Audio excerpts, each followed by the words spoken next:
Bom dia, boa tarde ou boa noite, né, a todos que estão inscritos e cursando, né, o curso Revisitar a Economia Política da Pena no Capitalismo Dependente Brasileiro.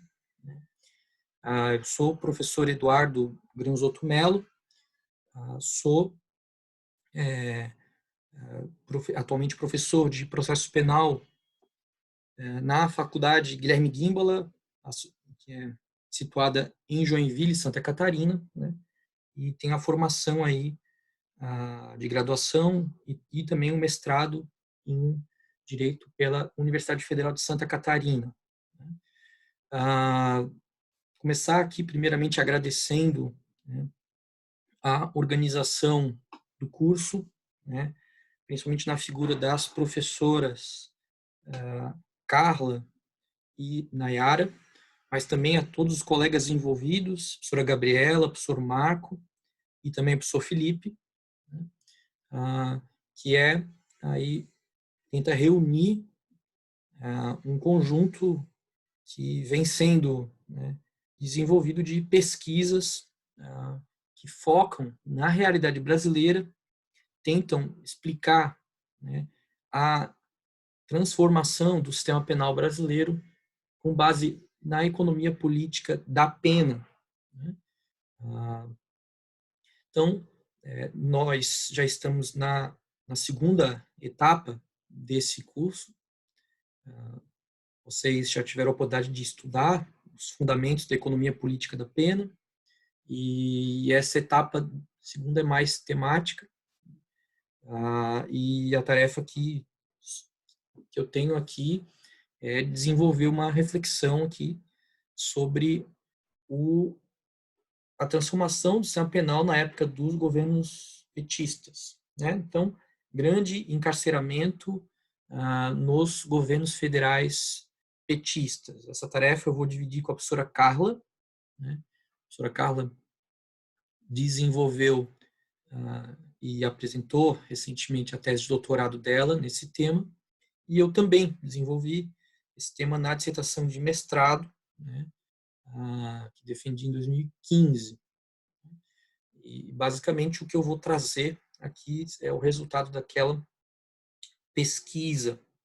A intenção é contribuir para o desenvolvimento de novas reflexões. Então, tudo aqui, né, está sujeito a debate, a discussão, né, e a ideia de contribuir para uma criminologia materialista no nosso contexto de capitalismo dependente. Bom, então, o que eu vou começar colocando aqui para vocês? É as perguntas que eu busquei responder, né? Então, na minha investigação, na minha exploração, que eu consegui observar de mais significativo no período dos governos Lula e Dilma, e tem muita coisa, né? Está longe de ser exaustivo, o que eu vou propor aqui é um ângulo bem particular, não exclui, né, outros, na verdade tem que ser complementado com outros pontos de vista. Mas, para mim, o significativo foi a reorganização e criação de agências durante esse governo. Então, eu observei, né, para além da formação de uma política criminal ou de uma política de segurança pública, eu observei que isso acabou se materializando em agências executivas, né? Então, para usar a linguagem do Zaffaroni, ou aparelhos, né? Mas agências, na criminologia, a gente está mais acostumado com essa terminologia. Então, agências, né, que conformariam um subsistema penal federal dentro de uma lógica de emergência. Então, essa é a hipótese. Então, que agências seriam essas? Então, a criação, por exemplo, da Força Nacional de Segurança Pública, a formação do sistema penitenciário federal, né, a o ingresso, e aí, no caso, uma refuncionalização, um avanço cada vez maior das Forças Armadas em tarefas de segurança pública sob o argumento, né, da garantia da lei e da ordem, principalmente na questão das unidades de polícia pacificadora. Então, esse conjunto, né, a hipótese é de que se forma um subsistema penal de emergência, né, que complementa os sistemas penais estaduais, né, né, então, a primeira pergunta seria essa: é possível afirmar que existe um subsistema penal federal se formando nessa época? E se sim, né, que funções ele exerce, né, que demanda de ordem o Brasil, né, contemporâneo engendra, que necessite um subsistema desse tipo, né? E aí, claro, né, essa pergunta abre para uma caracterização do que é o Brasil contemporâneo. É claro que as teorias marxistas da dependência, a teoria marxista do Estado, né, vem aqui se somar, né, à criminologia crítica, e no centro disso a economia política da pena, na tarefa de tentar decifrar, né, a transformação do sistema penal brasileiro. Em outras palavras, pessoal, é, é, o meu objeto é uma transformação do sistema penal, né, e, no caso, né, a economia política da pena é uma chave explicativa, né? Ou seja, ela confere aí a base explicativa para essa mudança. Pois bem, então,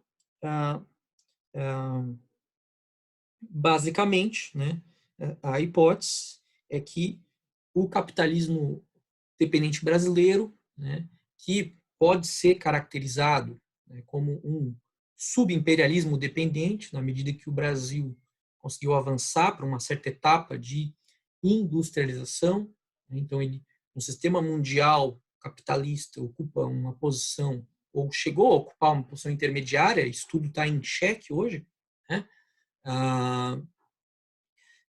Essa formação ela resulta numa complexificação, né, do Estado capitalista e numa complexificação também do sistema penal, né?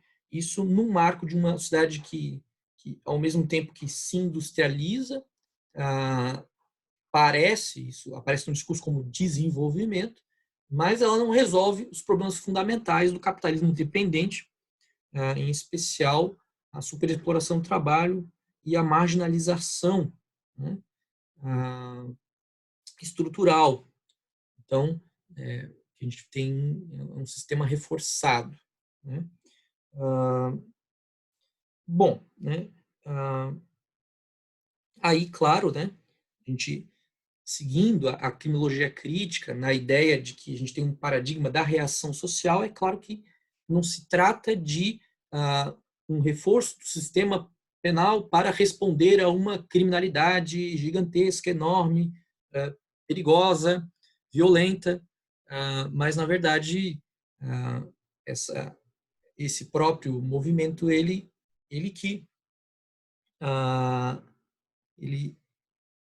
antecede, né, e ele tem um sentido aí de produzir, né, ordem, né, e não exatamente de responder a uma criminalidade pré-existente, né?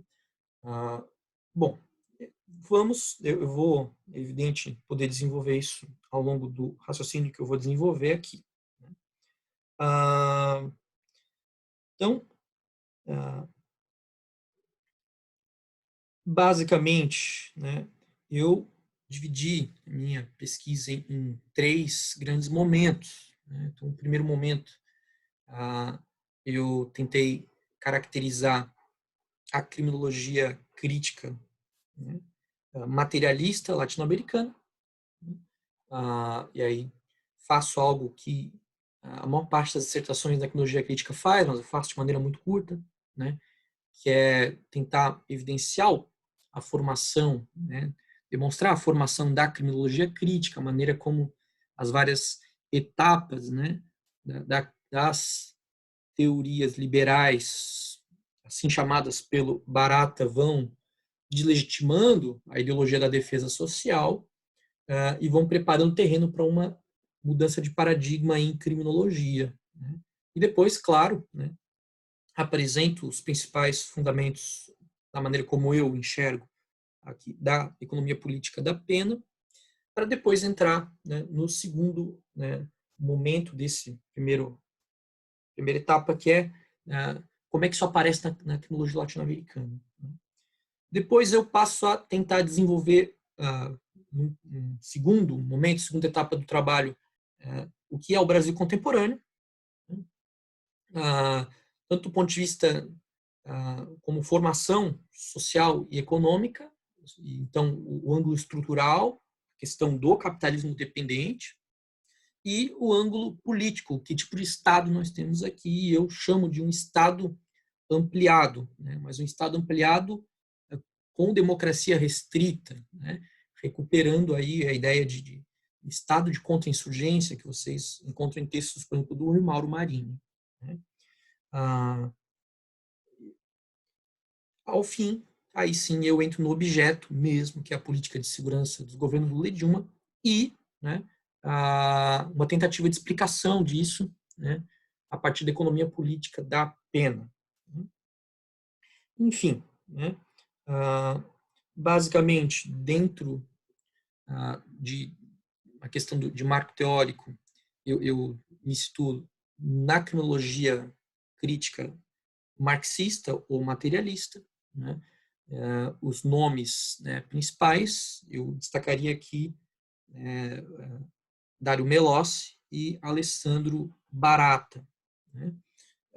Mas, se vocês observarem a criminologia crítica na sua origem na América Latina, ela é toda marxista. Né? Então, a Rosa del Olmo, Roberto Bergali, Lola Niar Castro, todos eles são claramente marxistas, claramente situam a problemática do sistema penal latino-americano na questão da formação do capitalismo dependente aqui. Tá?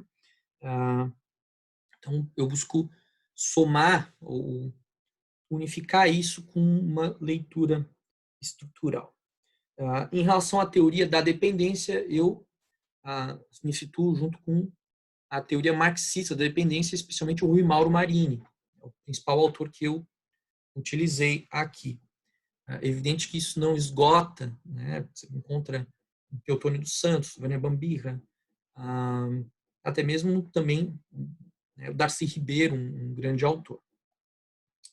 Por fim, na questão da teoria do Estado, né, a caracterização vai trazer uma leitura do Gramsci, do Antônio Gramsci, e um apanhado da discussão que houve sobre a transição democrática, né, ou, né, a crítica da chamada transição democrática. Então, Florestan Fernandes, o próprio Rui Mauro Marini e o Agustín Cueva, que é um, né, cientista social equatoriano.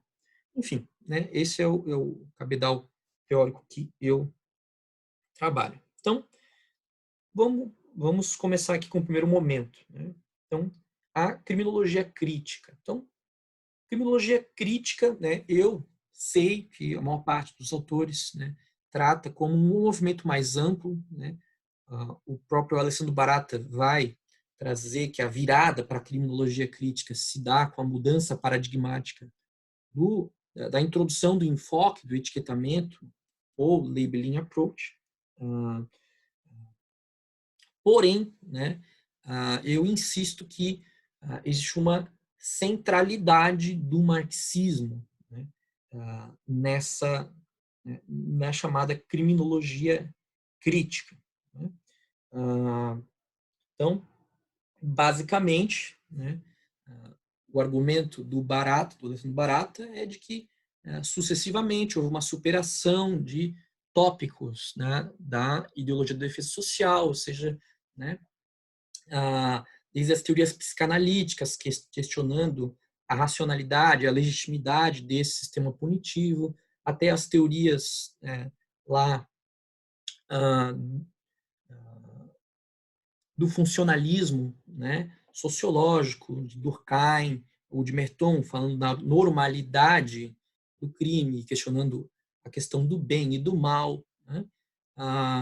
Enfim, até, né, um movimento que culmina, então, no paradigma, ou melhor, enfoque do etiquetamento, né, que vai nos dizer que a criminalidade não é um ente pré-constituído à ação do sistema penal, mas é um produto da ação do próprio sistema penal, uma ação que é, né, de definição, né, de seleção, de etiquetamentos, de estigmatização, enfim. A gente tem, né, esse argumento longamente desenvolvido. Basicamente, né, essa criminologia da reação social, ela consegue descrever, né, de maneira muito precisa o funcionamento do sistema de justiça criminal e o processo de criminalização, mas ela não consegue explicar o sentido social e político desse movimento, né, desses processos de criminalização, né? Ou consegue nos trazer como funciona o sistema penal, mas não diz por que ele funciona assim, não diz por que ele seleciona certos grupos sociais e não outros, certas classes sociais e não outras. É aí que entra, né, a necessidade de uma análise materialista da estrutura da sociedade capitalista para, né, que nós tenhamos uma chave explicativa sobre o funcionamento, ou para entender o funcionamento do sistema punitivo, né? O coração, né, dessa chave explicativa, no meu modo de entender, e aí acredito que sigo o Barata, mas também sigo, né, de um modo geral, o que se chamou de escola de Bolonha, ou seja, o grupo de criminólogos marxistas que desenvolvia pesquisa na revista La Questione Criminale, na década de 70, né, que tinha um diálogo, né, com o Partido Comunista Italiano, né, que desenvolvia a política eurocomunista. Então, ali você tem a formação, né, no Alessandro Barata e no Dario Melossi, de uma recuperação dessa economia política marxista da pena, né? Basicamente, né, só deixando claro, eu não excluo aqui nenhuma, nenhuma, nenhuma contribuição, né, que outros paradigmas têm, principalmente o enfoque do etiquetamento, né, eles são necessários, porém eles são insuficientes.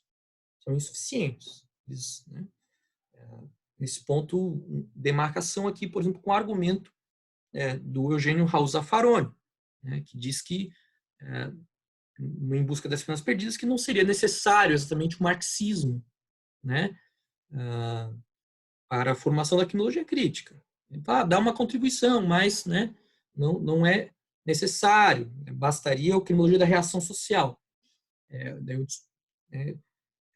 Uma criminologia da reação social não consegue decifrar a lógica objetiva que preside o funcionamento do sistema penal em sociedades capitalistas, né? Ainda que descreva de maneira muito precisa a ação das agências, né? E, então, eu diria que existe uma centralidade do marxismo na criminologia crítica.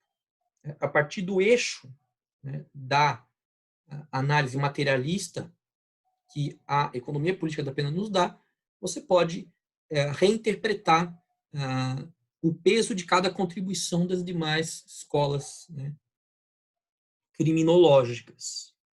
Bom, né, ah, seguindo aqui, em que sentido, qual a grande contribuição que a gente pode trazer da economia política da pena, né? Aqui é um tema que vocês já trabalharam aí, eu acho que de maneira bem exaustiva, né, junto com os colegas, né, que na primeira etapa trabalharam os fundamentos com vocês. Mas eu vou só, de passagem, destacar aqui a contribuição do Rush e do Kirchheimer, né, que eu acho que é a mais fundamental, né? Até porque eu vou precisar fazer um contraponto mais para frente, para explicar de que maneira eu apliquei a economia política da pena no trabalho, né?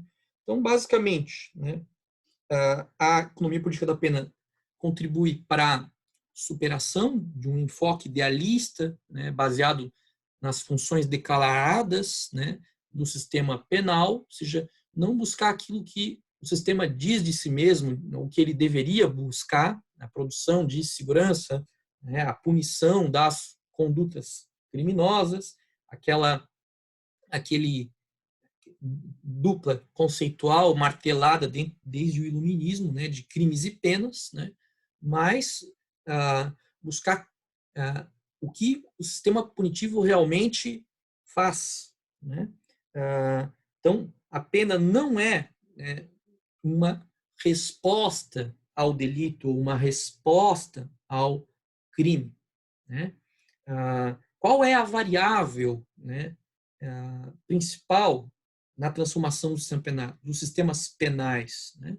Uma análise materialista coloca em suspensão essa visão ideológica do sistema penal e vai falar então de sistemas penais concretos e vai tentar entender a transformação desses sistemas dentro das mudanças da estrutura da sociedade, em especial o mercado de trabalho. Então, a gente pode observar que a gente poderia falar que o que Rush e Kirchheimer fazem, né, isso, o prefácio, né, do livro Punição e Justiça Social traz bem, né, é uma adaptação daquela visão que você encontra no Marx, né, no prefácio à contribuição da crítica da economia política, né, ele vai falar que todo, né, sistema de produção tende a encontrar um tipo de pena que lhe corresponde, que lhe é mais afim, né? E aí abre, né, toda a discussão sobre, por que, né, a pena privativa de liberdade é a pena que acaba predominando, né, nas sociedades capitalistas. Por que que, né, a pena medida em tempo é a pena predominante nas sociedades capitalistas, né? De um modo geral, né, a gente pode afirmar que tem duas movimentações na argumentação. A primeira é de um processo histórico mais largo, né? Ou seja, de a questão de modo de produção, né? Então, o modo de produção capitalista, ou a formação social, econômica, onde, né, tem dominância o modo de produção capitalista, tende a, né, produzir um sistema penal que lhe corresponde. E esse sistema penal, né, a gente conhece, é o sistema penal moderno, em que a pena privativa de liberdade é a pena principal, ou a pena central, né? Mas, né, tem uma visão também mais concreta, né, que é a visão que permitiria trazer até a atualidade, de certa forma, que tem a ver com as conjunturas do mercado de trabalho, ou ciclos do mercado de trabalho, né? E aí, uma relação que uma relação quantitativa, né? Então, se a primeira, né, chave te dá uma visão qualitativa, ou seja, um tipo de pena é mais adequado a uma sociedade capitalista, uma modalidade de sistema penal é mais adequado a uma sociedade capitalista, né? Uma visão sobre o mercado de trabalho te dá uma visão quantitativa, né, da evolução, do desenvolvimento desse sistema. E aí a chave, né? Que é a relação entre mercado de trabalho e sistema penal, entre o desemprego, né? Ou seja, a expulsão de trabalhadores do mundo da produção e as variações quantitativas do sistema prisional, né? Então, são duas chaves. Uma chave vai te dar mais, nos deu historicamente estudos, né, sobre a formação do sistema, né, e são estudos clássicos. A própria Punição e Estudo Social é um estudo assim. Vigiar e Punido, Foucault, né, que bebe em Rusk e Chame muito mais do que declara. E, claro, né, o Cárcere e Fábrica do Dario Melossi e Máximo Pavarini. Mas tem estudos também sobre o sistema carcerário, a relação entre a evolução do desemprego e o sistema carcerário, né? Por exemplo, Ivan Yankovic, nos Estados Unidos, né? Estudos que vão aí trazer isso para, né, uma análise mais contemporânea da economia política da pena. Né? Bom, além dessas duas contribuições, eu vou destacar a terceira, que eu acho que é chave. Aí nos dá uma chave explicativa, né, completa, que é a ideia da menor elegibilidade, né, o princípio da menor escolha. Né. Basicamente, ele afirma, Rusk e Scheimer afirmam que a função da pena que pode ser observável historicamente, né, é uma função de dissuasão, ou seja, na ideia de que a pena precisa criar uma situação pior do que a do pior trabalhador livre, né, de modo a dissuadir potenciais criminosos que, né, raciocinariam, né, nas alternativas que tem de ação e, né, não, né, não evitariam a criminalidade, né, diante dessa ameaça. Então, o que é interessante observar disso? Que, ao afirmar isso, você desloca a pena daquele plano das teorias da prevenção, da retribuição, né? E mesmo da teoria da intimidação, porque a pena não é dirigida a toda a população, a toda e qualquer pessoa que potencialmente poderia praticar um crime, mas as penas são dirigidas à classe trabalhadora, e em especial, na visão clássica da economia política da pena, às frações marginalizadas da classe trabalhadora, né? O chamado exército industrial de reserva, os desempregados. Então, o sistema penal não é formado para toda a população, né? A clientela dele não é a população inteira. A clientela é aquele específico público, né? Ou seja, é uma forma de controlar a força de trabalho excedente. Né? Ou, né, a pessoa se sujeita à exploração, né? Ou ela vai ter, se buscar atuar, né, de maneira delituosa, né, um destino muito pior. Né? Nesse sentido que a prisão, né, é a forma de controle do trabalho livre. Né? Então, essa ideia é muito importante, porque ela pode explicar, ela nos explica, né, as condições do cárcere. As condições, por exemplo, sanitárias, as condições de espaço, de superpopulação, a brutalidade, né, do cárcere. Então, e aí, né, essa tese não está tá no livro, de certa forma, no Condição de Estudo Social, mas está num artigo, né, sobre mercado de trabalho e execução penal, que o Rush publicou sozinho na década de 30. Né? Basicamente, essa ideia coloca limites objetivos para qualquer tentativa de reforma do sistema prisional e do sistema penal como um todo. Né? Porque o sistema não pode, né, criar uma situação melhor. Ele é regido pela menor elegibilidade. Ele precisa realmente criar uma condição pior, né? Do que o pior trabalhador livre, do que o desempregado mais, né, vulnerável. Enfim, essas chaves, né, são decisivas e eu vou retomar elas mais para frente. O que a contribuição da arqueologia latino-americana traz? Trazer isso, né, a análise da criminologia crítica, ou seja, das funções do sistema penal numa sociedade capitalista dependente.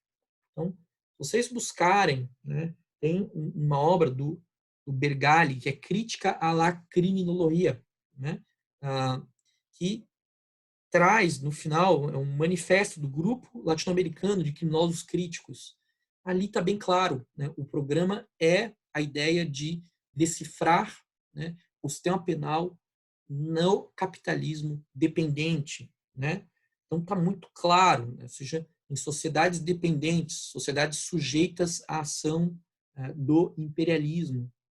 Então, a diluição disso, a ideia, às vezes, né, de o periférico, é o sul do mundo, não está ali ainda. Né? É muito claro, né, que se tem muito claro uma visão estrutural do sistema capitalista mundial, a ideia de centro e periferia é muito bem caracterizada nos escritos da década de 70 da criminologia crítica. Então, isso vocês podem observar nos estudos da Rosa del Olmo, né? Na Lola Near Castro, nessa obra ainda do Bergali. Depois isso se perde. Né? Eu acho que o grande signo desse se perder é um pouco o Zaffaroni. O Zaffaroni opta por tentar descrever o sistema mundial em termos de poder, numa visão Foucaultiana, e essa visão estrutural aos poucos vai se perdendo, assim como a centralidade do marxismo, de um modo geral, vai se perdendo. Né?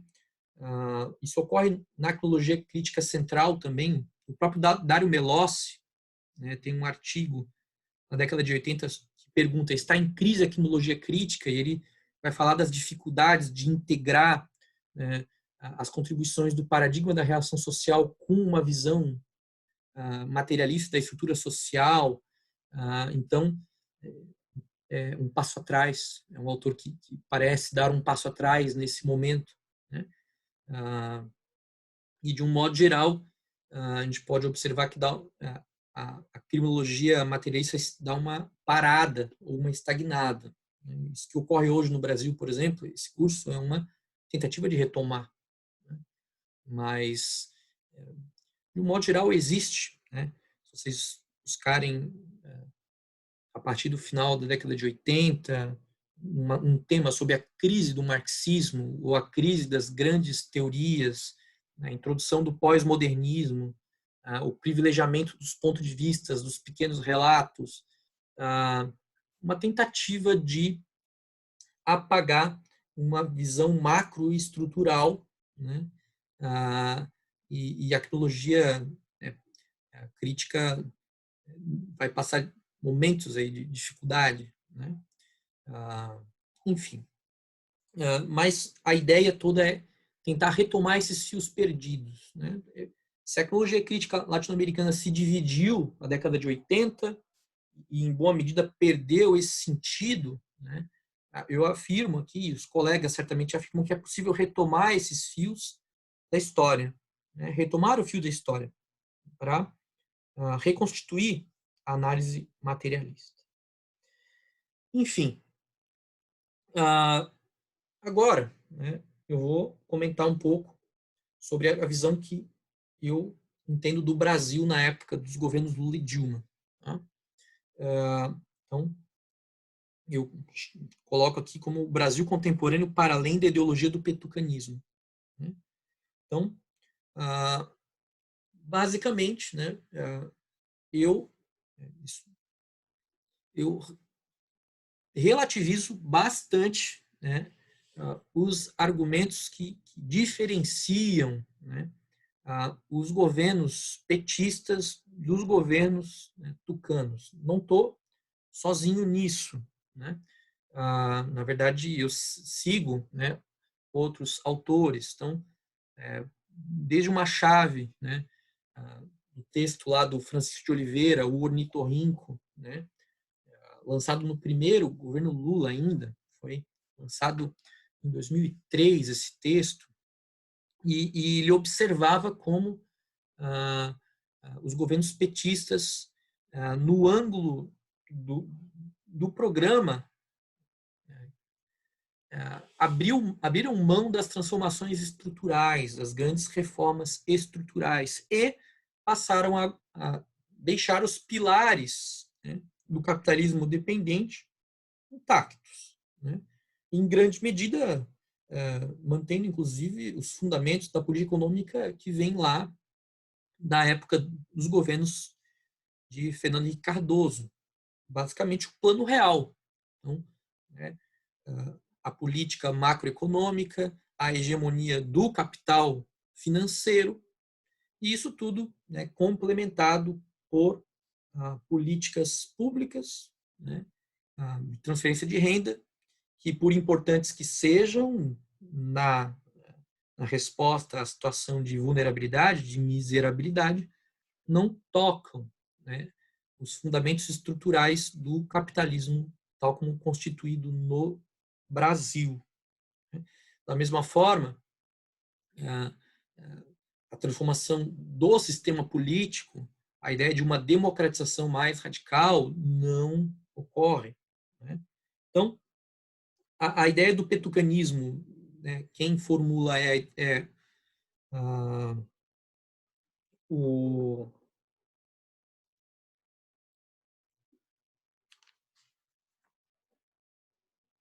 Gilberto Vasconcelos, né? Gilberto Felisberto Vasconcelos, que é um sociólogo mineiro, e vem sendo recuperado pelo professor Nildo Orix, aqui da Universidade Federal de Santa Catarina, né, para sintetizar aqui o que seria um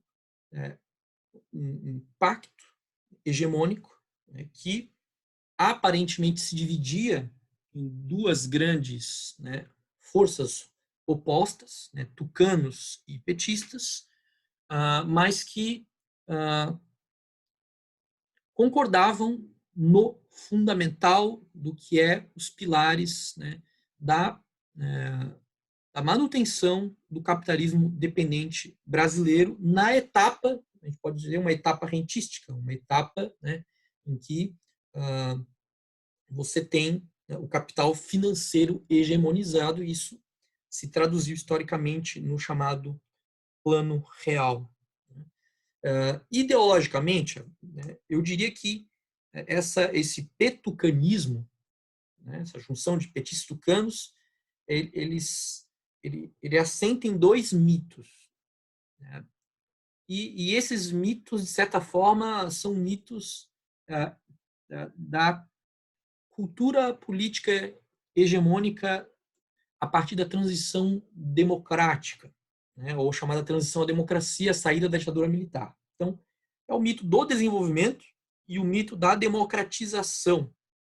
Então, eu busco, né, caracterizar o Brasil a partir do contraponto com esses mitos. Então, o mito ou de que o Brasil se desenvolveu, estar em vias de desenvolver, né, e o mito de que o Brasil é uma democracia que tem instituições sólidas, consolidadas, basicamente um certo consenso, né, que atravessava todas as forças políticas, as principais forças políticas, principalmente PT e PSDB. Né? Sobre o mito do desenvolvimento, é claro que a crítica central do mito do desenvolvimento é a da teoria marxista da dependência. Então, nós temos um sistema mundial capitalista, né? Nesse sistema existe aí centro e periferia, né? Ele se forma historicamente, vocês certamente estudaram no período anterior, a partir do colonialismo, né? E isso, a partir do momento que vai transitando para a economia capitalista, para uma economia exportadora, e a economia exportadora cria uma estrutura social baseada na superexploração. Por quê? Porque o ciclo do capital ele se completa, né, com o mercado externo. Então, uma economia voltada para a exportação. Quer dizer que é uma economia que não depende do consumo da classe trabalhadora, né? Então, ela é uma economia que retardatária, né, para poder competir no mercado mundial, tem que compensar a sua defasagem técnica de produtividade, uma maior exploração, uma exploração mais intensa do trabalho, né, e ao mesmo tempo, né, esse ciclo capital, por se completar externamente, não depende do consumo da classe trabalhadora, ou seja, né, é um sistema em que é possível um nível, uma intensidade de exploração muito maior, né? O capitalismo dependente, então, ele, né, ele se forma, né, primeiramente com, né, uma economia exportadora de base primária e, no caso do Brasil, né, progressivamente ele avança, né, para uma industrialização, né, ou uma modernização colonizadora, no sentido como o Darcy Ribeiro colocava, né, que é a transferência de etapas inferiores do ciclo industrial, etapas ultrapassadas, né, do centro para a periferia. Então, né, o centro continua sempre nas etapas de ponta da industrialização e ele permite, então, uma transferência desse capital, dessa, né, tecnologia, né, para países como o Brasil, e isso, né, permite dar um passo adiante, né, na industrialização, porém, né, não supera essa dinâmica da estrutura social baseada na superexploração do trabalho, ou seja, um mercado de trabalho, né, onde tem uma forte presença do exército industrial de reserva, uma forte presença de marginalização, o que contribui, claro, para um nível de exploração, né, da força de trabalho muito maior, né? A etapa que a gente observou, eu observei, né, nos governos Lula e Dilma, era a etapa de subimperialismo, né? Então, subimperialismo é um conceito do Rui Mauro Marini. Basicamente, ele está lidando com essa ideia de que se formam na cadeia do sistema capitalista mundial, né, pontos intermediários, né, onde existe uma formação, né, um capital constante um pouco maior, algo que na teoria do sistema mundial chamam de semiperiferia, mas eu utilizo aqui o conceito de subimperialismo, que é na medida em que o país não consegue resolver as debilidades do seu mercado interno, ele começa a buscar, né, para fora do país, né, a realização das mercadorias. Então, né, a mercadoria é produzida no Brasil, no mercado interno brasileiro, a classe trabalhadora super explorada não consegue consumir, esse consumo não dá conta de realizar os lucros, esse capital precisa começar a ocupar o mercado externo. E aí vai ocupando os países vizinhos, ocupando países da América Latina, África, enfim. Né? A, a saída para a indústria brasileira, na medida em que o mercado interno é reprimido, na medida em que não se tem uma alternativa à superexploração do trabalho, é tentar expandir. Ou seja, é um país que é subdesenvolvido para dentro e imperialista para fora. Né? Então, é um pouco essa a ideia, né, do que é, né, do ponto de vista estrutural, o capitalismo dependente na etapa, né, subimperialista, que é a etapa, né, que eu caracterizei para o governo Lula e Dilma. Né? Isso, óbvio que está sujeito a discussões, óbvio que tudo que está vindo depois, né, do golpe de 2016 parece colocar em xeque, né? Mas é o que parecia, é o que fazia sentido lá na época, né? Enfim, não temos desenvolvimento, não temos a formação de uma nação completa, por assim dizer, né? De um mercado interno capaz de integrar as massas trabalhadoras, de elevar o padrão de consumo de massas, né? Não temos isso. A superexploração do trabalho, né? Que significa fundamentalmente que a classe trabalhadora recebe abaixo do que é necessário para viver, e isso é uma violação da própria lei do valor, segundo Marx, né? Que seria, os trabalhadores recebem o que precisam para se reproduzir, para estar no dia seguinte vivo. Aqui, na América Latina, no Brasil, no capitalismo vivente, nem isso a gente tem. Né? E a não ruptura com isso, né, busca mecanismos de compensação. Né? A própria superexploração compensa essa inserção subordinada no mercado mundial, e o subimperialismo é uma forma de continuar, né, essas compensações, de manter a estrutura de superexploração, né, e ao mesmo tempo crescer a, a nossa indústria. Né? E aí aquela política de grandes campeões nacionais, o financiamento do BNDES, enfim, tudo isso entra nesse contexto. O segundo mito, né, é o mito da democratização. Então, basicamente, né, a gente tem aqui uma mudança que é observada nas ciências sociais brasileiras, da análise do Estado capitalista para o regime político. Então, na década de 70, você tinha muitas teorias do Estado, né? E aos poucos, né, é a transição para a democracia, o tema do autoritarismo vai entrando no centro. A gente tem, né, isso resultando num discurso que se tornou hegemônico, o discurso de que nós fizemos a transição para a democracia, temos instituições sólidas, a democracia é um conjunto de regras que permite eleger os dirigentes periodicamente, com liberdade de expressão, organização, etc, etc, etc. Né? A democracia formal, a democracia como um conjunto de regras formais, né?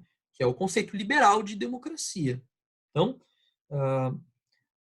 a teoria marxista, né, tende a fazer uma crítica a essa noção de democracia liberal. Né? Então, se vocês pegarem os autores, e aí os autores que eu trabalho, que é Agustin Cueva, Florestan Fernandes, vão chamar de democracia restrita. Né? Essa separação entre regime político e a substância social, ou o contexto, né, a estrutura social onde esse regime, né, funciona, ela esvazia de sentido a democracia. Né? E, no caso nosso, mais ainda, porque vai anular, né, a crítica estrutural. Né? Que tipo de democracia é possível num contexto de uma sociedade presidida pela superexploração do trabalho, pela marginalização, né, de massas, né, e massas trabalhadoras, ou que vivem do trabalho, da venda de força de trabalho?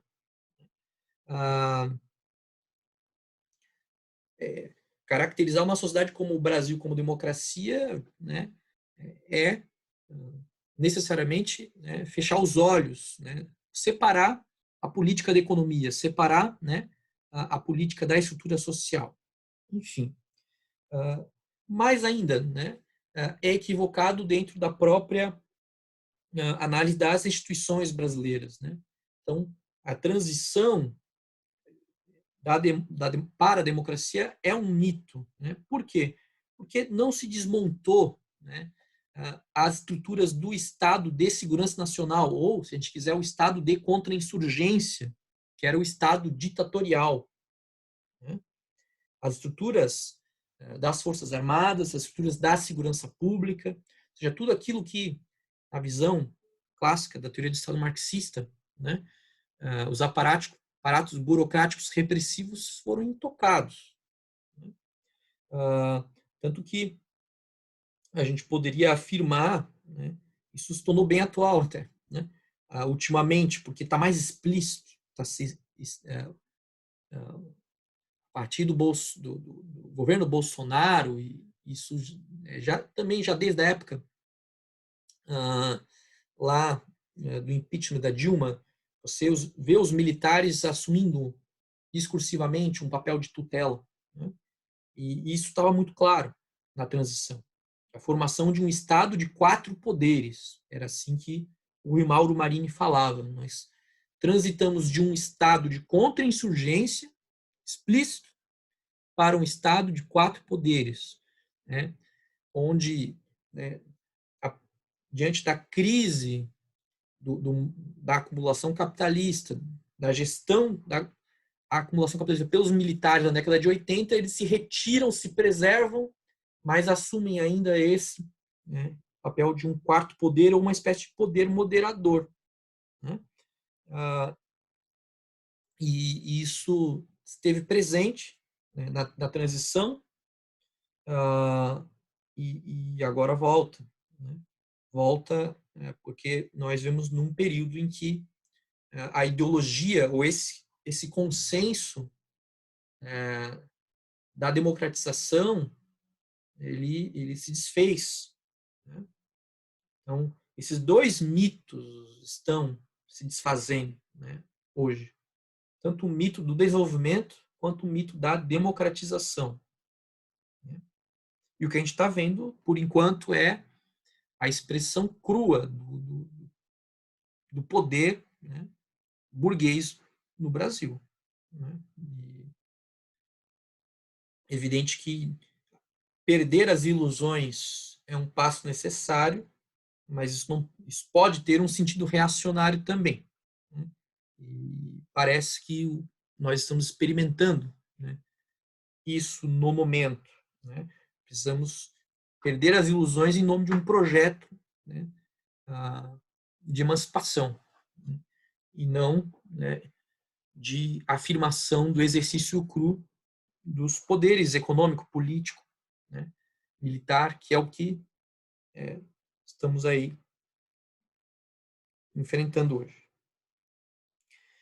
Bom, né, na esquerda, esse consenso liberal, né, ele apareceu sob a forma de gramscismo, né? Esse mito da democratização aparece no gramscismo, né? Pegar, por exemplo, autores como Carlos Nelson Coutinho, que, com todos os méritos que tem, trabalhava a ideia de que o Brasil era uma cidade moderna, onde existia um conflito de classes moderno entre um empresariado e um proletariado organizado, consciente, resultado da própria industrialização gerada pelos militares, né? E que seria possível ter, então, né, a partir desses dois grandes atores, a formação de uma sociedade civil também organizada. Então, nós teríamos um desaparecimento da violência das relações políticas, né? E isso o Agostinho Coimbra chamou de fetichismo da hegemonia, ou seja, né, a partir de uma leitura do Gramsci, um tanto enviesada, né, se, se dá um foco excessivo para a dimensão da hegemonia, do consenso, do diálogo, e a violência ela é apagada, né? E, na verdade, né, isso não ocorre, né? A transição ela é uma transição pactuada, é uma transição controlada. As forças repressivas exerceram um grande controle. Não foi possível transformá-las, né, substancialmente, tanto as Forças Armadas quanto a segurança pública, né? E, ao contrário, de vez em quando aparece, inclusive, como uma ameaça, né? Isso era presente na época, né? Então, é uma democracia puramente formal e qualquer passo adiante que se queira dar é uma ameaça, né?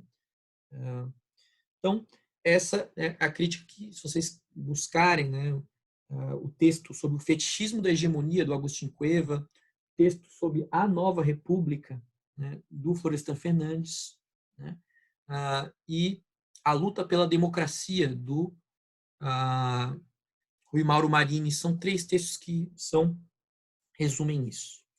Então, o que nós temos no Brasil? Temos sim a formação de uma sociedade civil, enquanto conjunto de aparatos que, né, operam consensualmente, sim. Nós temos a formação de um Estado ampliado no Brasil, com certeza, mas sem a ilusão, né, desse fetichismo da hegemonia. Na verdade, existe um equilíbrio entre coerção e consenso, um equilíbrio entre violência e ideologia no exercício do poder político, tá? E isso está sempre presente, né? Então, preciso enfatizar uma leitura mais matizada aqui do Gramsci, até porque nós tratamos de sistema penal, né? Então, nós temos o Estado democratizado, o Estado ampliado, mas da década de 90 em diante, a Constituição e a expansão do sistema penal, né, de maneira inédita no período de democracia. Ou seja, a violência, né, a coerção, né, como talvez nunca antes. Então, essa visão matizada, né, de uma teoria do Estado ampliado, uma teoria gramsciana, mas uma teoria, né, que não cai, né, nessa visão unilateral, é importante para a criminologia crítica. Enfim, né, esses 2 tópicos, para mim, né, são centrais. Então, nos governos Lula e Dilma, né, o que nós temos um crescimento econômico derivado de uma inserção internacional, de uma expansão, que a gente pode chamar de subimperialista. Essa expansão não rompe com os fundamentos do capitalismo dependente, ela mantém uma desigualdade ainda muito grande no país, mantém a superexploração do trabalho, né? Então não tem um desenvolvimento, né? Essa superexploração ela é aí matizada por políticas de transferência de renda, mas ela não é fundamentalmente transformada. E, ao mesmo tempo, do regime político, nós temos uma democracia restrita, né?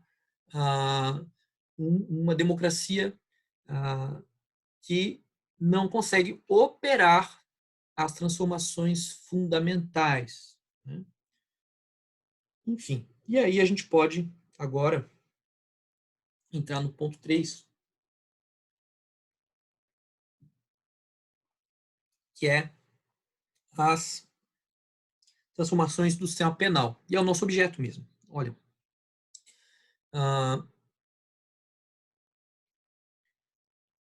basicamente, né, nós temos, né, no Brasil, a partir da década de 90, né, a inserção do Brasil no projeto hegemônico neoliberal. Então, o projeto hegemônico neoliberal é um projeto que visa aí desmontar as estruturas do Estado, né, chamado de bem-estar social, mas as estruturas de proteção, né, que foram conquistas da classe trabalhadora no século XX, para permitir que a lei do valor opere de maneira mais pura.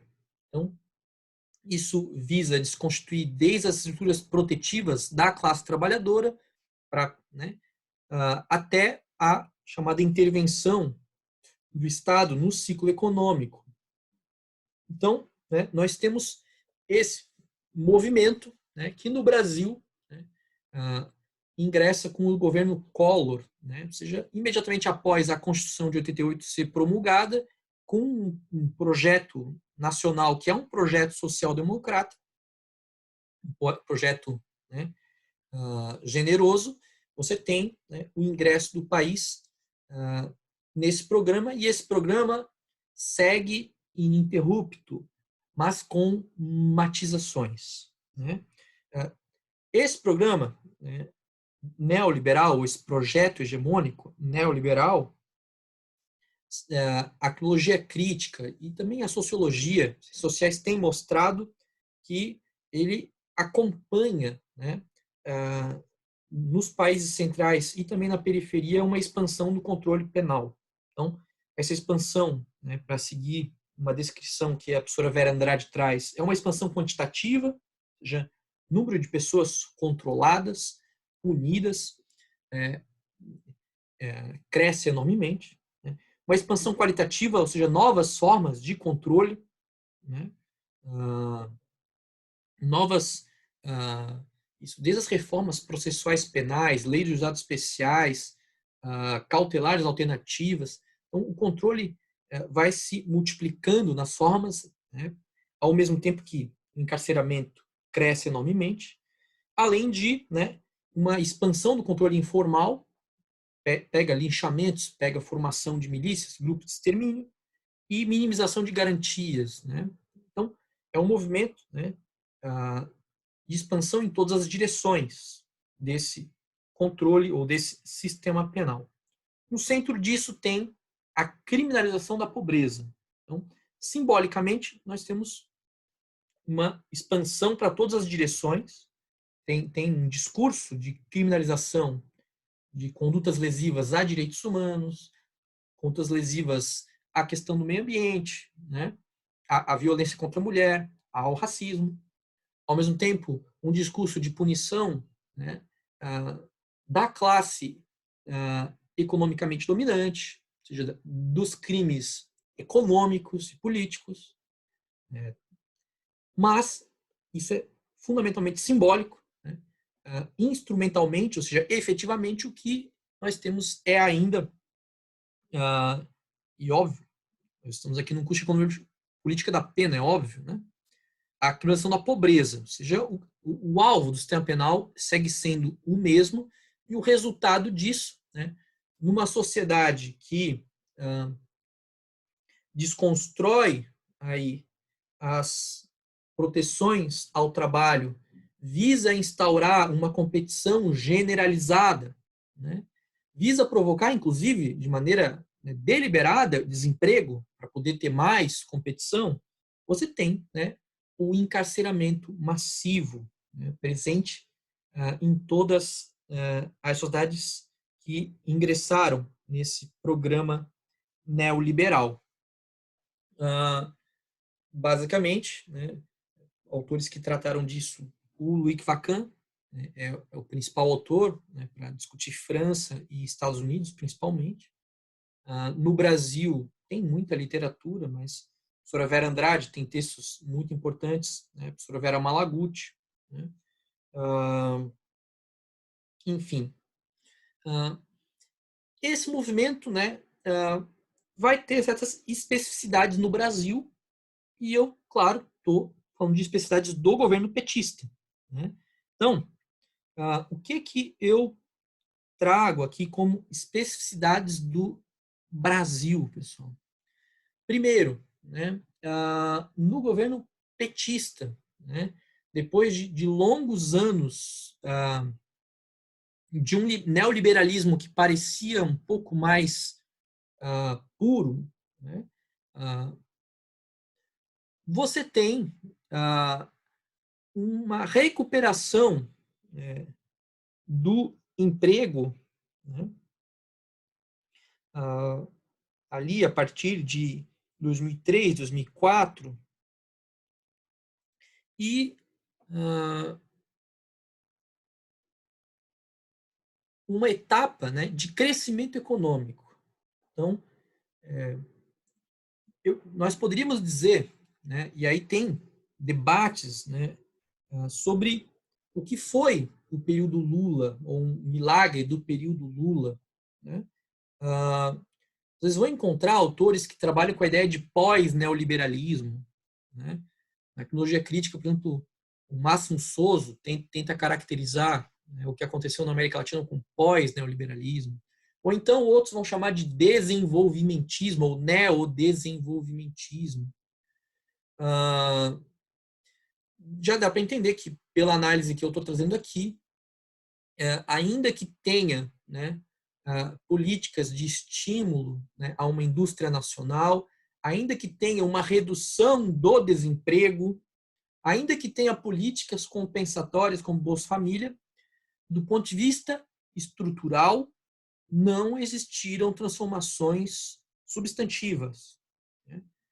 O Brasil ainda e era na época, uma sociedade baseada na superexploração do trabalho. Então, para se ter uma ideia, né, eu vou trazer aqui alguns argumentos, né, que me ajudam a sustentar essa ideia. Então, primeiro, né, a redução do desemprego, né, ela não conduziu a uma ruptura com esse padrão de superexploração. Se vocês pegarem estudos, né, por exemplo, do Márcio Postman, tem 2 livros dele sobre a nova classe média. Nova classe média, o mito da grande classe média. Né?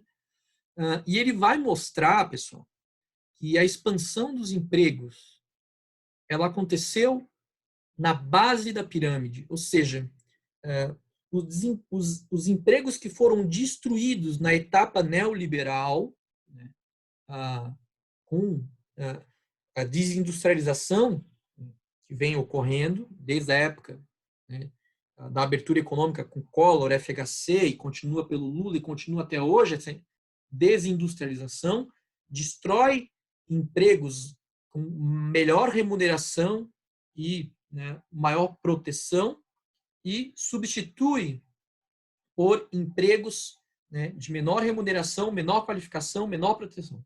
Então, você tem, né, o desemprego diminuindo a partir do crescimento dos empregos, né, né,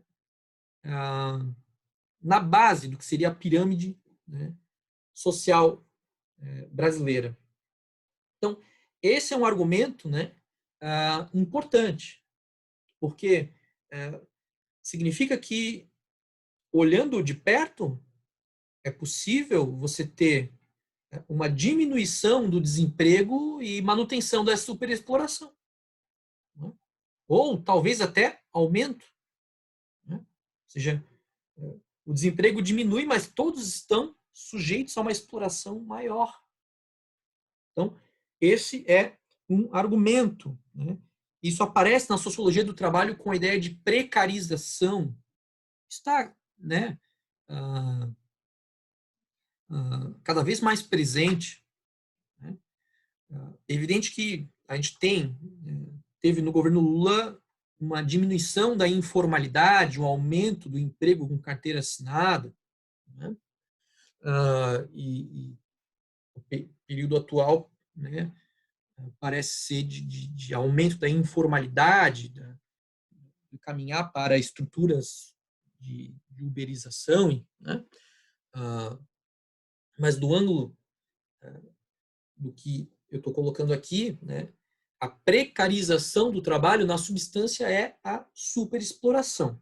Então, a superexploração do trabalho, né, para afirmar a sua presença, a sua vigência, que indicadores a gente poderia olhar? Né?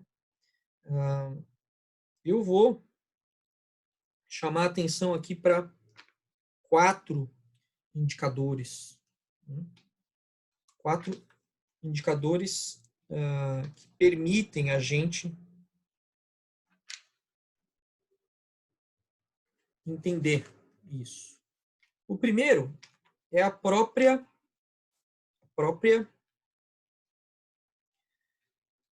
remuneração. Tá?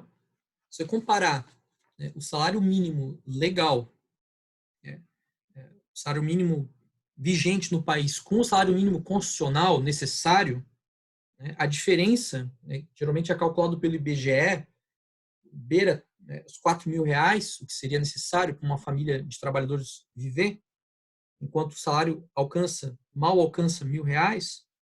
Então, nós temos aí algo muito claro que toca no conceito do Marini, uma remuneração abaixo do que é necessário para viver. Outro indicador, a intensificação do trabalho. Né? Você pega estatísticas de acidentes de trabalho, né? Ou seja, a intensidade do trabalho é muito, né, grande, né? Tanto, né, no setor mais precarizado, quanto na própria, né, indústria. Né? E nós temos, né, um prolongamento de jornada do trabalho, também é um indicador, e a própria mudança do padrão histórico moral de necessidades. As pessoas têm mais necessidades. Né? Então, precisa comprar uma geladeira. Né? Então, o padrão de necessidades não é um padrão biológico, é um padrão histórico-social. Então, hoje em dia, as pessoas precisam de um celular. Né? Por exemplo, nós estamos tendo agora o problema da pandemia, as pessoas precisam ter acesso a um benefício, e como é que vai fazer sem ter um celular? Né? Então, isso tudo integra as necessidades, né? Integra, ou seja, tem uma elevação do patamar histórico-moral de necessidades. Então, as pessoas são remuneradas abaixo do que é necessário para viver, não só biologicamente, mas viver dentro da sociedade que nós vivemos. Né? Então, eu recomendaria para quem quiser se interessar por esse ponto, né, olhar um artigo do Matias Lucci sobre a nova classe média. E ele evidencia, olhando esses indicadores, como no governo Lula e Dilma não houve nova classe média, houve, na verdade, um aumento da superexploração do trabalho. Né? Então, né,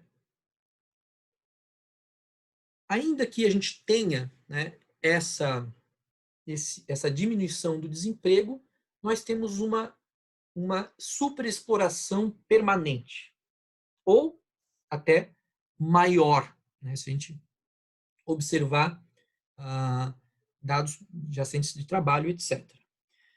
Bom, aí é que volta, né, a questão da economia política da pena, né, e eu vou mostrar para vocês aqui um materialzinho, né, que é um gráfico que permite a gente pensar a economia política da pena. Então, né, essa expansão da política, né, do sistema penal, especialmente o encarceramento massivo, né, que vem aqui desde a década de 90. Então, esse gráfico aqui que eu estou mostrando para vocês é sobre a população encarcerada. Até 2013, que é o que eu realizei o meu estudo, isso segue crescendo, nós já passamos de 700 mil encarcerados. Né? Então, se vocês observarem, né, tem uma ascensão ininterrupta do encarceramento no Brasil. Né?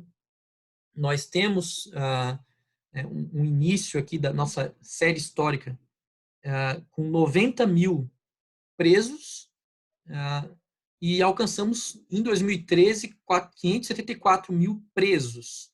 No período do governo Lula, de 2003 até o que eu mostro aqui, 2013, tem, né, um aumento de mais de 270 mil, aqui, 200, né, 70 mil, mais ou menos, encarcerados. Um crescimento, né, que segue, né, numa linha que não chega, você não observa, né, nenhuma mudança. Na verdade, é um aumento permanente. Né? E isso coloca perguntas, pessoal. Né? Por quê? Porque o desemprego, e essa aqui é uma série sobre o desemprego, um gráfico sobre desemprego, você não tem uma queda do desemprego. Ou melhor, desculpe, o desemprego, né, a partir de 2003, ele tende a cair um pouco. Então, na série aqui, vai de 10 milhões de desempregados para, né, 7,5, 6,7. Então, você tem uma diminuição significativa do desemprego, né, mas isso não reflete em nada no aumento do encarceramento. E aí a gente tem um problema com a economia política da pena. Ou pelo menos numa versão muito né, tradicional da economia política da pena. Ou seja, a versão que associa de maneira imediata a variação do encarceramento com a variação do desemprego não consegue explicar esse fenômeno aqui. Tá?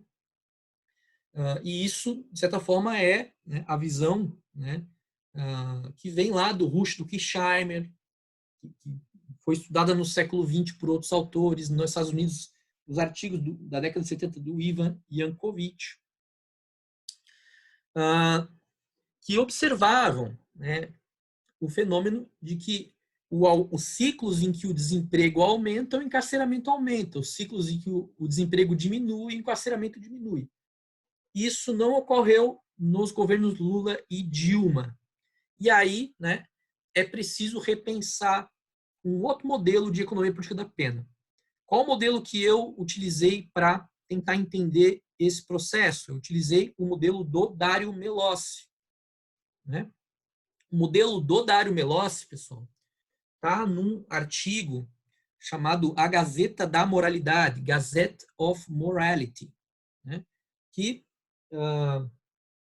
foi publicado no final da década de 80, né?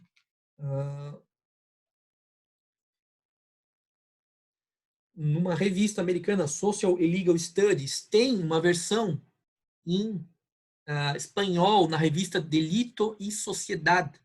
É bem fácil de achar, se vocês têm um PDF, né? Então, em que ele vai, né, o nome do artigo Gazette of Morality and Social Whip, né?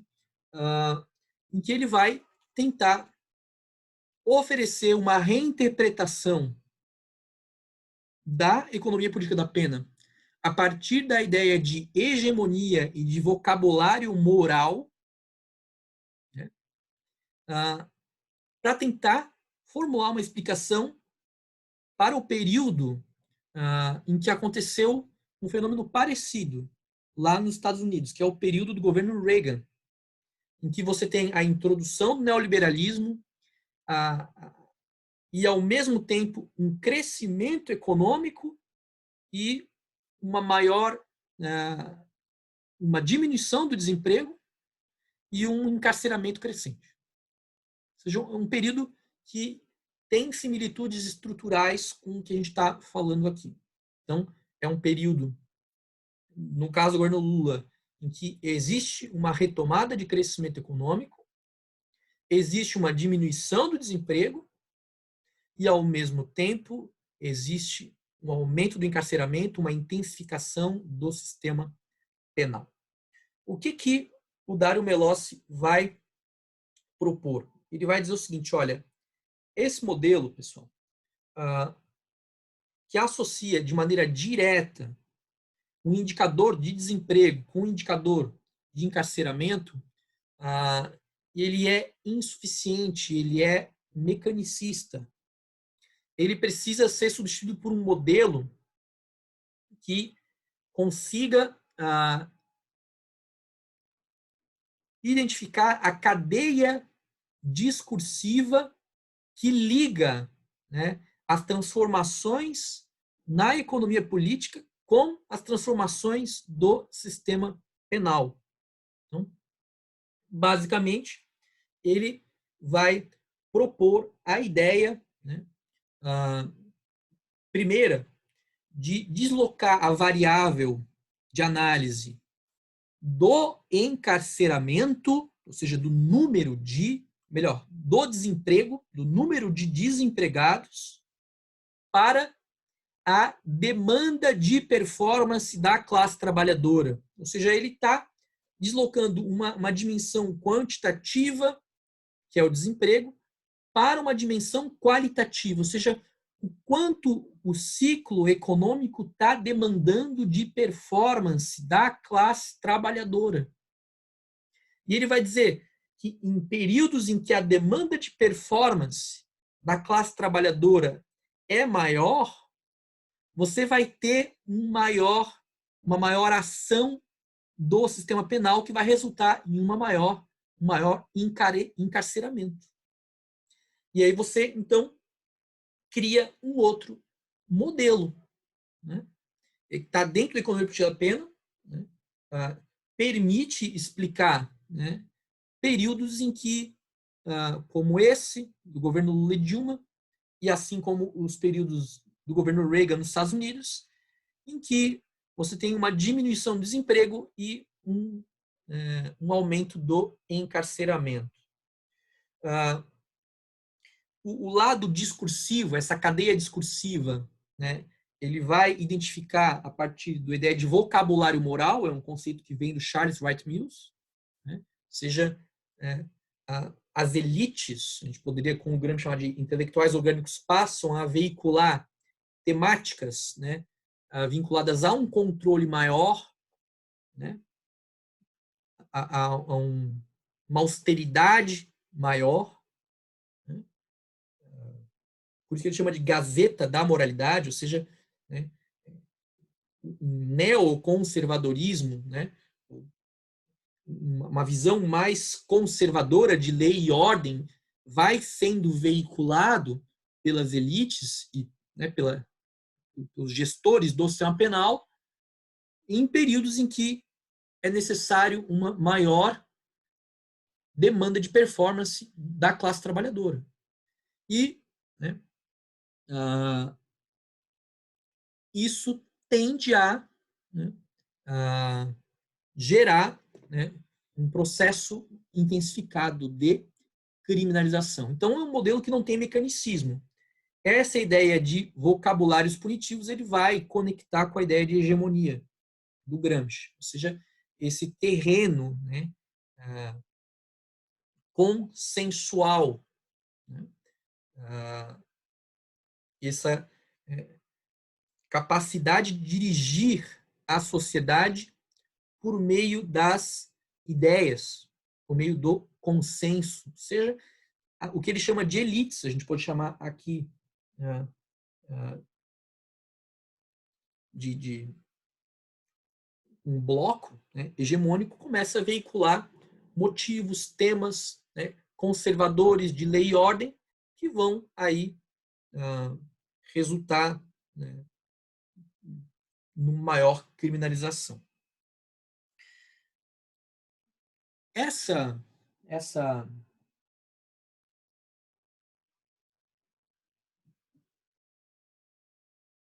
explicação, o Dário Melócio vai tentar, ou vai ligar também a teoria dos ciclos, né? Então, teoria dos ciclos econômicos, que é uma teoria de origem schumpeteriana, mas também tem um braço marxista, por exemplo, em Ernest Mandel, né, um autor trotskista belga, em que teria ciclos, né, expansivos e recessivos do capitalismo. Então, certos ciclos onde a economia cresce, isso acaba gerando um fortalecimento da organização, da classe trabalhadora, da força social da classe trabalhadora, e ciclos em que essa força social é desmontada, né? E isso entraria na explicação do Dario Melossi, né? Como um algo que ajudaria a explicar a mudança na pauta moral e simbólica, né, que resultaria em mudanças na intensidade da atuação do sistema penal. Enfim, eu não chego a adotar a ideia dos ciclos econômicos aqui, né, mas no sentido de precisaria de uma comparação muito mais larga, né, como o período foi só do governo Lula, eu não cheguei a utilizar a ideia de ciclos.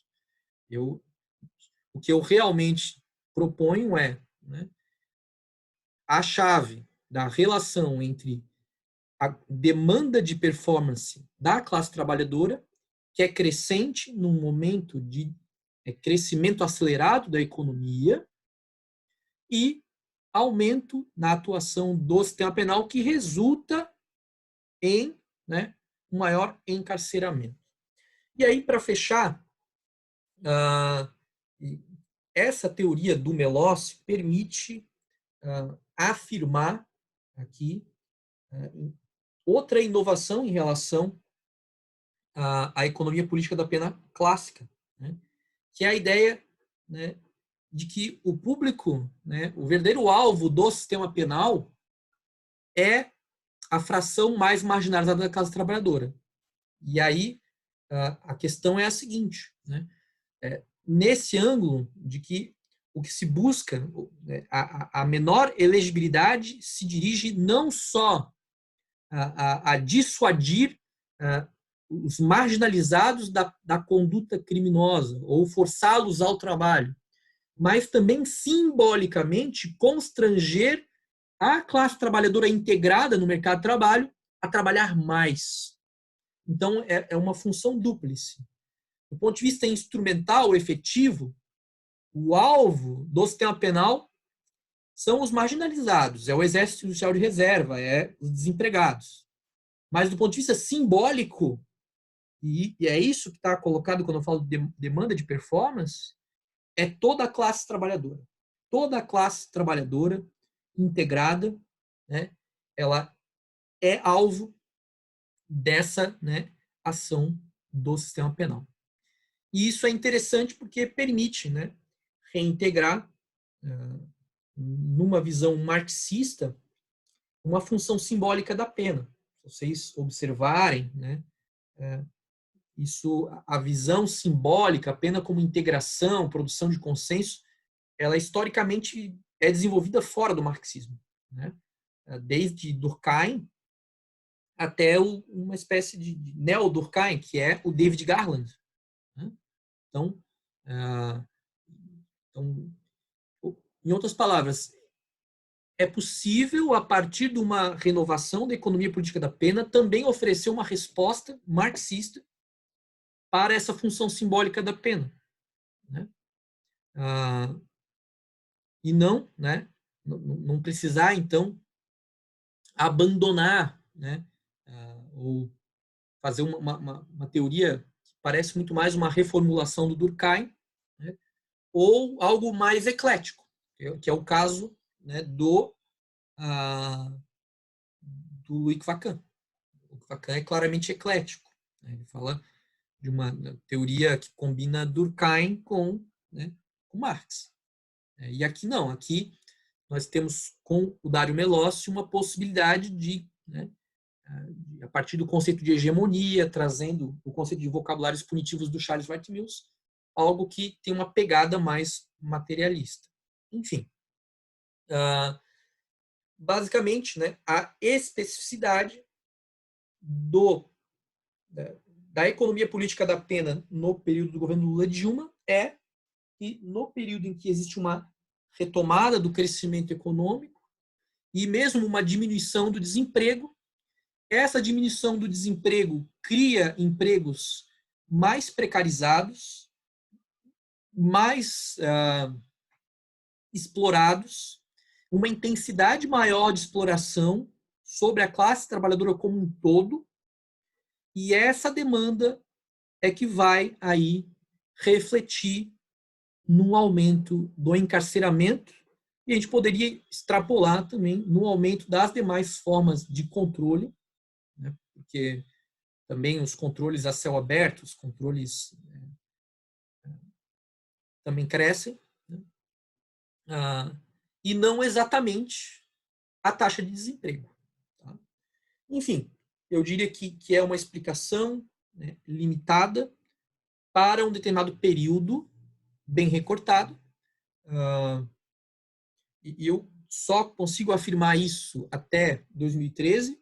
Eu acredito que em 2013 em diante nós entramos num outro período, né?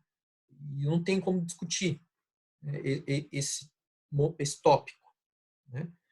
Porque nós temos, né, em 2013 o esgotamento completo do pacto hegemônico que existia antes, né, o esgotamento do petucanismo, né, e o aparecimento de força social, né, rebelde, insurgente. Tem uma outra dinâmica a partir de 2013. Né? Essa explicação que eu ofereço aqui é para esse ciclo, né, específico. Né? Enfim, para fechar, né, eu termino a minha pesquisa falando do subsistema penal federal. Eu afirmo que esse subsistema tem aí uma... Fechar aqui. Tem uma conformação a partir de uma doutrina, de um conjunto legislativo, de agências, que é o que eu observei, e de um padrão de atuação. Então, o padrão de atuação é claramente de emergência, né? A atuação federal não é algo historicamente presente, né, de maneira forte no sistema penal, né? Então, você tem uma justiça federal, né? Mas o cumprimento de pena frequentemente era em penitenciárias estaduais, né? Mas a formação de um subsistema com, né, uma força nacional de segurança pública, uma força policial, um sistema penitenciário, né, isso é algo dos governos Lula e Dilma. Então, forma-se agência, forma-se núcleo legislativo, você tem uma legislação, né, de emergência que vai se formando. Isso vai culminar principalmente em algo que eu não cheguei a pesquisar, que é a lei, nessa época, né, a lei antiterrorismo, né, e o padrão de atuação, que é um padrão de emergência. Se vocês observarem, sempre que tem uma emergência ligada à questão da segurança pública ou do sistema penitenciário, existe um padrão de atuação. Então, vem a Força Nacional de Segurança Pública, fecha as fronteiras do Estado, fecham as vias das periferias, desloca, né, as lideranças das chamadas facções, crime organizado, para as penitenciárias federais. Tem todo um padrão de funcionamento desse sistema penal federal, e a isso se soma também as operações de garantia da lei e da ordem das Forças Armadas, né? Isso tudo, né, conforma um subsistema penal federal de emergência, em contradição com a doutrina, né, declarada, que é a doutrina da segurança cidadã, ou da segurança pública com cidadania. Então, toda a lógica de emergência tende a refuncionalizar os investimentos nessa ideia de segurança cidadã. Então, vou dar o exemplo. A Força Nacional de Segurança Pública era um programa de treinamento, de qualificação, e se torna uma força de intervenção emergencial. Ela não foi desenhada inicialmente para ser uma força de intervenção emergencial nos estados. O sistema penitenciário federal é um sistema onde tem, né, as prisões de segurança máxima efetivamente no Brasil, né, onde tem serviços penitenciários de qualidade superior aos sistemas estaduais. Mas, né, no interesse do quê? De apaziguar, né, ou seja, os direitos funcionalizados para a produção de segurança, assim como as UPPs, né, unidades de polícia pacificadora, ou seja, entra, faz política social nas comunidades, tudo isso funcionalizado para o ideal de produção de segurança.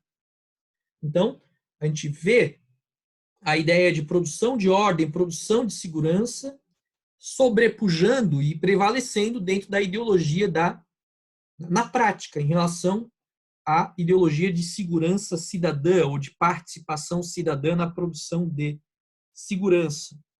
Por fim, né, e aí a pior parte, né, nós temos a militarização da segurança pública. Né? Essa militarização, né, ocorre tanto, né, nos estados, no papel da segurança, né, o papel das polícias militares na segurança pública, mas com o ingresso das Forças Armadas cada vez mais, a partir do certo prestígio que eles ganham nas intervenções no Haiti e nas UPPs, você vê, né, uma frequência muito grande as operações de garantia da lei e da ordem. Né? Isso tudo está situado do ângulo das Forças Armadas numa reformulação do seu papel institucional, porque eles entendem que tem uma guerra moderna, uma guerra de caráter irregular, né? Que alguns autores vinculados aos militares brasileiros chamam de guerra no meio do povo. É um conceito que vem do Rupert Smith, é um militar britânico. Né? A ideia é de que o inimigo não é um exército regular, mas ele está imerso no meio da sociedade e, né, de certa forma, corrompendo o corpo social, algo que é muito próximo, na prática, da doutrina da segurança nacional, ou seja, é uma nova doutrina de contra-insurgência. Nesse ponto, o inimigo está dentro. O inimigo é o tráfico de drogas, é o crime organizado. Então, na medida em que existe um inimigo interno, as Forças Armadas se preparam, se organizam para cada vez mais atuar internamente sob o argumento da segurança pública, porque, assim como na doutrina da segurança nacional, tem um apagamento da fronteira entre o interno e o externo. Né? Então, você tem aí algo que parece ter ido muito mais longe. Aí, né, o contexto atual é bem evidente que existe um projeto de sociedade, né, das Forças Armadas, um projeto hegemônico, dentro do que é possível, né, de hegemonia, já que é a força que está falando, mas existe um projeto de poder das Forças Armadas, né, que está assentado conceitualmente em elementos que lembram muito, né, tem muita similitude de estrutura conceitual com a doutrina da segurança nacional. Isso também aparece, né, eu chamo de uma agência anômala, né, do sistema penal. Isso, o desenvolvimento posterior, né, está mostrando que talvez seja muito mais do que o que eu pesquisei. Com certeza é. Né? Enfim, pessoal,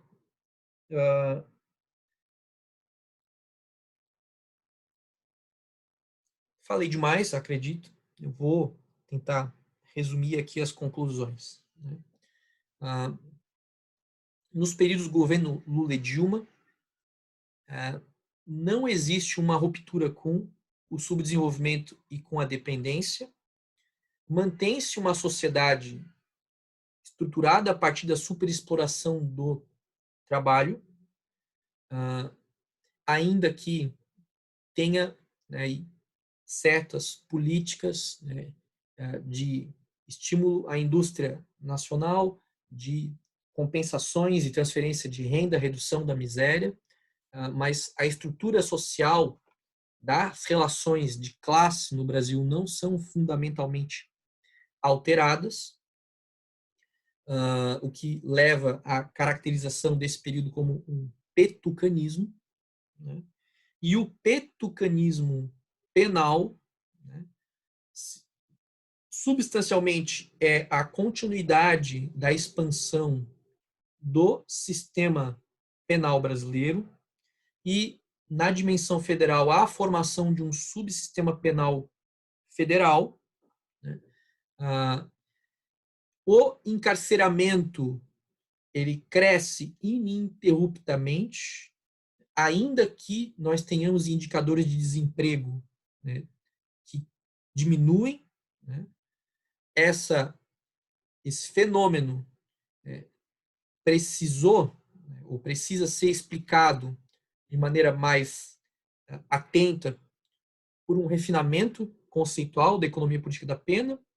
Esse refinamento eu coloquei como a relação entre demanda de performance da classe trabalhadora num período de crescimento econômico, que reflete, né, numa pauta discursiva mais dura, que por sua vez reflete, né, ou incide em uma maior atuação do sistema penal que resulta no maior encarceramento. Então, é uma visão não mecanicista, é uma visão que consegue identificar uma cadeia discursiva de mediações entre a economia e a política e o sistema penal, e permite, então, interpretar esse período dentro do campo da economia marxista, da economia política da pena marxista, né? Porém, né, trazendo a contribuição do Dário Melossi. Enfim, acredito que a contribuição que eu poderia fazer é essa. Eu acredito que já estamos beirando aí 1 hora ou mais de fala. E eu agradeço bastante aí a atenção de vocês. E fico à disposição para conversar no fórum, né, dentro das minhas possibilidades, né, de tentar, enfim, nessa pandemia. Desejo que todos permaneçam bem, se cuidem, né, e fico à disposição, né. Tem indicações, muitas a fazer também. Vou preparar um documento com indicações bibliográficas sobre a minha fala e fico à disposição. Então, é isso, agradeço e boa conclusão do curso, né? Tem ainda mais aulas, né? Espero que seja profícuo, que cada um de vocês possa se apropriar e fazer a sua pesquisa e mais ainda a sua militância. Então tá, muito obrigado e